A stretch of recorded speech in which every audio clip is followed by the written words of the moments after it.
Hello friends, இன்றைக்கி ராகி இனிப்பு சேமியா எப்படி செய்யலான்னு பார்க்கலாம். அதுக்கு ஒரு 2 கப் ராகி சேமியா எடுத்துக்கோங்க. அதில் ஒரு அரை ஸ்பூன் உப்பு, ஒரு சொம்பு தண்ணி, சும்மா நார்மல் தண்ணி ஊற்றிட்டு அதை சேமியாவுக்கு மேலே இருக்க மாதிரி ஊற்றிட்டு ஒரு 2 நிமிஷம் ஊற விட்ருங்க.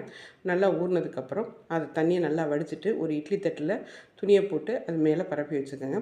இட்லி பானை ஏற்கனவே தண்ணி ஊற்றி சூடு வச்சுட்டேன். அதில் இந்த இட்லி தட்டை எடுத்து வச்சு ஒரு 5 நிமிஷம் வேக விட்டு எடுத்துக்கோங்க.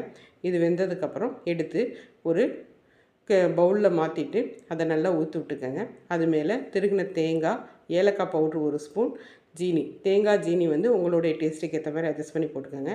நான் ஒரு அரை மூடி தேங்காவை திருக்கி போட்டிருப்பேன். ஜீனி ஒரு 4-5 ஸ்பூன் போட்டிருப்பேன். போட்டுட்டு நல்லா கிளறி எடுத்தீங்க அப்படின்னா ராகி இனிப்பு சேமியா ரெடி ஆயிரும். இது பிரேக்ஃபாஸ்ட்டுக்கும் சூப்பராக இருக்கும். ஈவினிங் ஸ்நாக்ஸுக்கு நம்ம பசங்க செஞ்சு கொடுக்கலாம். செம்மையாக இருக்கும். இதே மெத்தடில் ட்ரை பண்ணி பாருங்கள். சூப்பராக இருக்கும். தேங்க்யூ.